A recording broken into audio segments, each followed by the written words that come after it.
بسم الله، اهلا وسهلا بحضراتكم وحلقه جديده من قهوه فايق. وحشتونا كتير جدا جدا. كل سنه وانتم طيبين، ويا رب في افضل صحه وافضل حال يا رب، ودايما في امن وفي امان ان شاء الله. باذن الله رجعنا لكم بعد اجازه العيد بالبرنامج بتاعنا. ولكن عزيزي المشاهد اينما كنت استعد، لانه ان شاء الله باذن الله عندنا فيرجن جديده بشكل ان شاء الله باذن الله هيكون ينال اعجابكم. مع انطلاقه كاس العالم من يوم 9 ان شاء الله باذن الله هنبقى في فايق في المونديال، برنامجنا ان شاء الله باذن الله الجديد اللي هيبقى بيتكلم عن بطوله كاس العالم ومنتخبنا الوطني اللي معلقين عليه امال كبيره جدا جدا. وعاركني يا بيه من دلوقتي، عاركني اهو، انا بقول لك اهو، انا ببتدي اهو بسم الله الرحمن الرحيم. عاركني يا بيه، احنا معديين من دور المجموعات باذنك يا رب. اللي عايز يقول حاجه يقول، انا من دلوقتي بقول لك اهو دور المجموعات معديين منه. نتكلم بقى من دور 32 نشوف ايه اللي هيحصل، بس تعالى لي بقى وقتها. لكن بقول لك اهو، انا بحط اهو الفينجر برنت، حلوه الفينجر برنت دي، انا بحط البصمه اهي اهي من دلوقتي اهو. سجل يا تاريخ، معديين دور المجموعات باذنك يا رب مع الكابتن حسام حسن ومع منتخب مصر. وما تسالنيش انا جايب التفاؤل منين، انا ما اعرفش، بس انا عندي احساس ان ده هيحصل ان شاء الله باذن الله. فهيبقى عندنا تغطيه ان شاء الله، ان شاء الله باذن الله كبيره جدا جدا تنال اعجابكم. وكمان اقول لكم على حاجه لطيفه جدا، يعني يوميا هبقى موجود مع حضراتكم. ما اعرفش دي حاجه هتبسطكم قوي على حسب هل دي حاجه هتبسطكم قوي او لا. بس طول كاس العالم انا كل يوم موجود معانا. انا قاطع تيكت وقاعد هنا اهو، مش رايح في حته لا يمين ولا شمال. ناكل سوا ونشرب سوا ونقعد بقى احنا قاعدين. وبقى كمان هيبقى عندنا فقرات تحكيميه وفي شغل عالي بقى. انا مش عايز احرق بس الكلام اللي عندي، سيبها بقى للسسبنس والانتكشن في الانتن يوم 9 واحنا بنقول بقى. بس عندنا حاجات حلوه قوي هتتبسطوا بيها قوي ان شاء الله. احنا بنقول حاجات ان شاء الله باذن الله يبقى عندنا حاجات حلوه. ف لعل الفتره دي تكون فتره خير ان شاء الله باذن الله بالنسبه لمنتخبنا الوطني، وفتره تطور كبير نشوف فيها حاجه كويسه للمنتخب. طيب نخش في التفاصيل، نخش في الديتيلز بقى. ابتدي بالاهلي، لان الاهلي فيه تغييرات كتيره جدا حصلت خلال الايام اللي فاتت. تم الاعلان رسميا عن كل الاسماء، شفتوا الناس اللي تم توجيه الشكر ليهم والناس اللي جت. عايز اخص بالذكر مثلا كابتن وليد سليمان.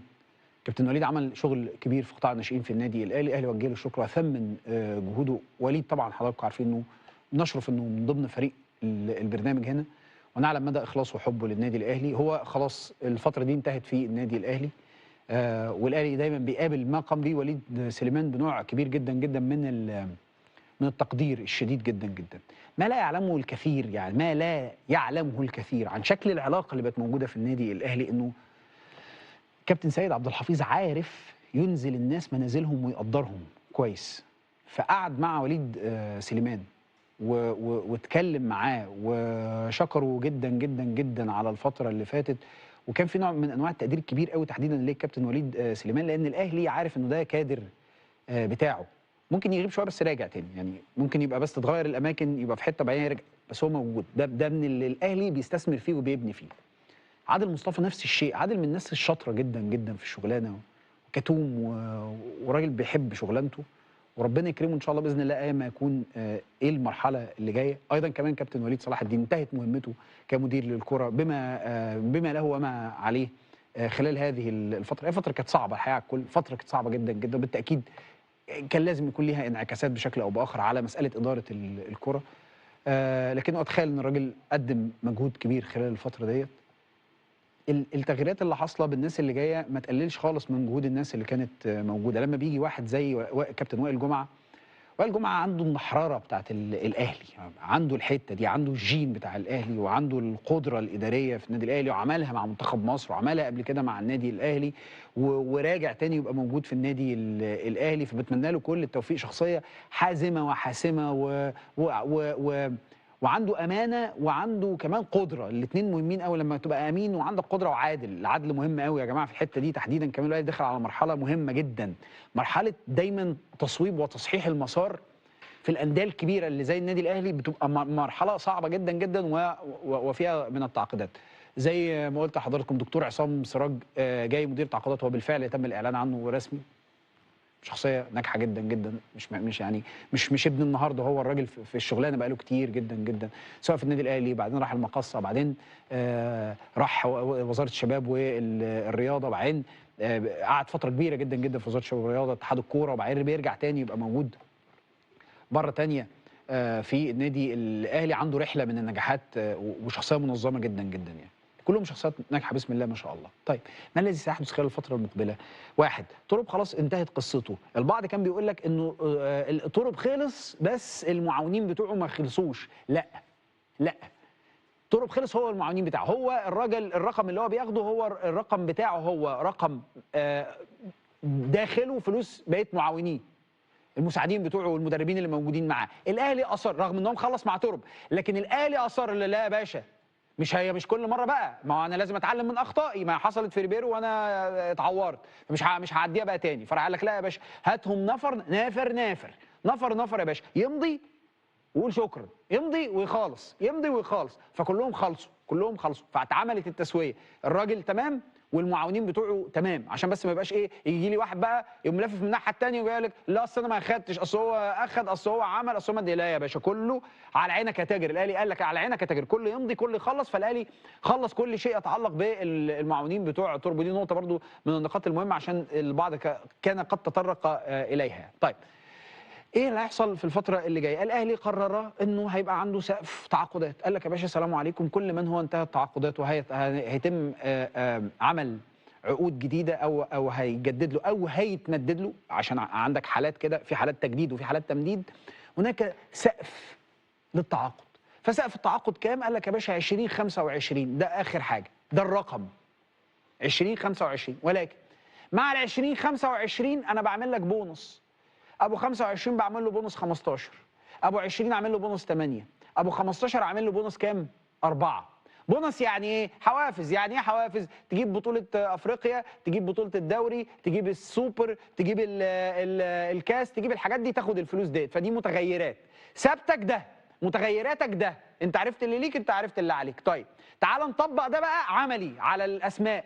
فنروح لحسين الشحات، حسين اتقعد معاه، كابتن سيد عبد الحفيظ قعد معاه وتم مناقشته في الرقم بتاع ابو 2025 مع الحوافز. انسى خالص بقى موضوع شركه الكره ده دلوقتي خالص، ما تحطوش في بالك، انا هاجي لك فيه، انساه خالص، اللي فات انساه، عشان هفهمك ايه اللي بيحصل بعد كده. فدي حوافز، احنا ما جبناش سيره الكوره، سيره شركه الكوره. فالاهلي قال له يا باشا طب خلاص، انت كابتن سيد قال له ده الرقم اللي موجود عندنا، حلو كده. طيب حسين بيقول انه عنده عروض بارقام كبيره جدا جدا حقيقه، على حسب ما انا ما سمعت، وصلتني المعلومه يعني.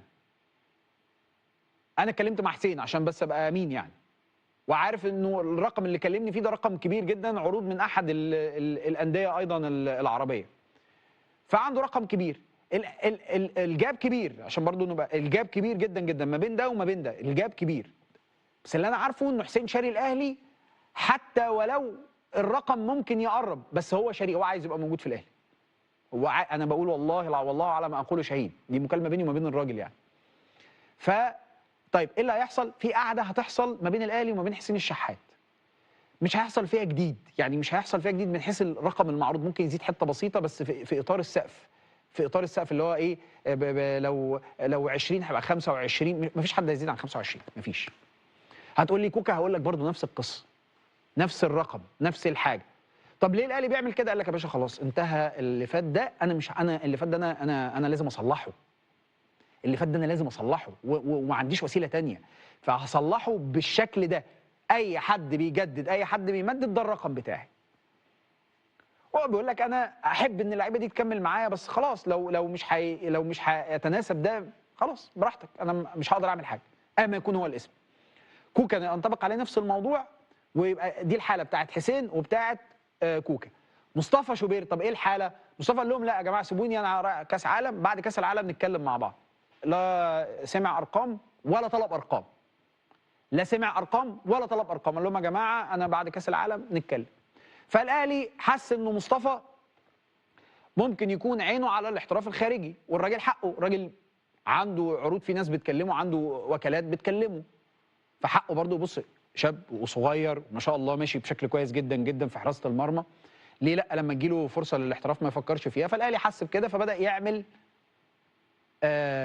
مفاوضات مع انديه عشان يبقى عنده حارس. فاظن ان الاهلي بيتحرك في محمد علاء حارس الجونه، لو انا فاكر كويس، علشان يكون موجود يامن الحته دي فيما اذا مصطفى جاله عرض كبير ما من اوروبا. ماشي كده؟ فده ما يتعلق بالجزء. طب انت قاعد بقى دلوقتي تقول لي طب يا باشا انت دلوقتي جاي تقول لي انا بقول لك معلومات، انا ما جيتش، انا ما حطيتش التاتش بتاعي خلاص. انا دلوقتي ما بقولكش، ما قلتلكش تعقيبي، انا عمال ارص لك معلومه، ارص لك في معلومات. طب هتيجي تقول لي طب والله، طب ما انت جاي تقول لي كذا كذا كذا، طب ما انت معلومتك ناقصه يا باشا. طب والاباء الاكابر بقى اللي بياخدوا فلوس كتير دول ما ايه بقى يعني؟ دولت هنعمل لهم سقف ونمشي حسين وبتاع، واللي فوق بقى نعمل ايه؟ طيب لا يا سيدي، ادي لك المعلومه كلها كامله. الاكابر اللي بياخدوا فلوس كتير الاهلي هيقعد معاهم وهيطلب طلب واضح وصريح انه يتم تخفيض الارقام، تخفيض العقود، تخفيض العقود. والاهلي بيقول لك انا مش هفترض اي سوء نوايا، انا دي لعيبتي وبتحبني هم في احتراف، انا مش هوصل اكيد للرقم بتاع ان انا هنزل اللعيبه دي اوصل لل 25، بس هتبقى نسبه وتناسب.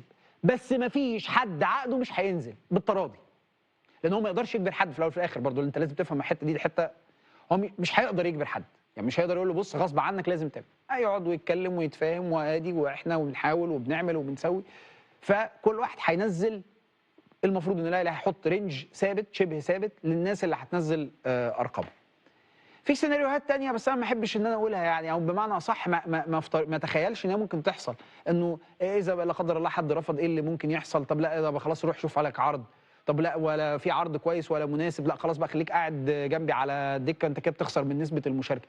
دي امور انا ما اظنش ان هي الاهلي عمره ما هيوصل فيها مع اللعيبه بتاعته، لكنه انا بشرح لك كده الرؤيه.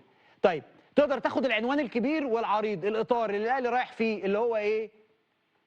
هناك سقف للتعاقدات، هناك مش رغبه ولا محاوله، هناك تصميم كبير داخل اداره النادي الاهلي على ان تتم وتعود الامور الى نصابها الصحيح. فئات هنتعب شويه بس السنه دي، بس بعد كده يبقى في فئات. انا لما اطلع السنه اللي بعديها خلاص معروف انا عندي فئه اولى، عندي فئه ثانيه، عندي فئه ثالثه بس. فالهرج والمرج اللي حصل مش هيحصل تاني. طب ده في ميزه ايه هو؟ ان الاهلي معترف ان عنده مشكله، ان الاهلي معترف ان انا عندي مشكله، عندي مشكله خلاص. يعني الاهلي ايه؟ ولا خبى ولا دايره ولا قال لك لا واحنا ما عندناش مشكله واحنا وبتاع واللي جاي عايز ياخد اللي هو عايزه، واحنا مين قال لكم ان احنا كنا؟ لا لا لا, لا. هم عارفين ان اللي حصل كان صعب جدا جدا، دفع ثمنه الاهلي كله في المشوار اللي حصل خلال السنه اللي فاتت. وده طبيعي. دايما اقول لك ايه؟ ما هو انت لازم تتعلم من اخطاء، لازم تغلط عشان تتعلم من اخطائك عشان تصوب عشان تبقى احسن. ما انت مش تفضل طول عمرك بتمشي صح، مش تفضل طول عمرك بتعمل الحاجه ولما تعمل حاجه غلط تبقى الحاجه الغلط اللي انت بتعملها انت شايفها صح، برضه مش هينفع. انت في الاول بتتكلم سفينه كبيره قوي، دي مركب كبيره جدا، مركب النادي الاهلي. طيب المدير الفني المفروض خلال 48 72 ساعه يتم الاعلان عن اسمه. مش هخش في الخناقه بتاعت الاسماء، بس انا عارف ناس، عارف ناس، وعارف ان هو مش هيخرج منه، بس انا مش هخش في الخناقه بتاعت الاسماء دي، لانه شوف ناس كتير ركبت الوزه واتزحلقت في موضوع ترب. انتوا لو انتوا فاكرين في ناس اتفسحت راحت، وانا الحمد لله ما بركبش الوزه، لا بركب الوزه ولا ما بركبهاش في موضوع المعلومه دي. فاتقل عليا ادي لك فايده احسن، بدل ما اقول لك ايه مش هيخرج من الثلاث اربع اسماء، اتقل عليا على الاقل لما يبقى اتنين ما بينهم الموضوع، وان كنت اظن انه في واحد فرصه اكبر بكتير جدا من اي حد تاني.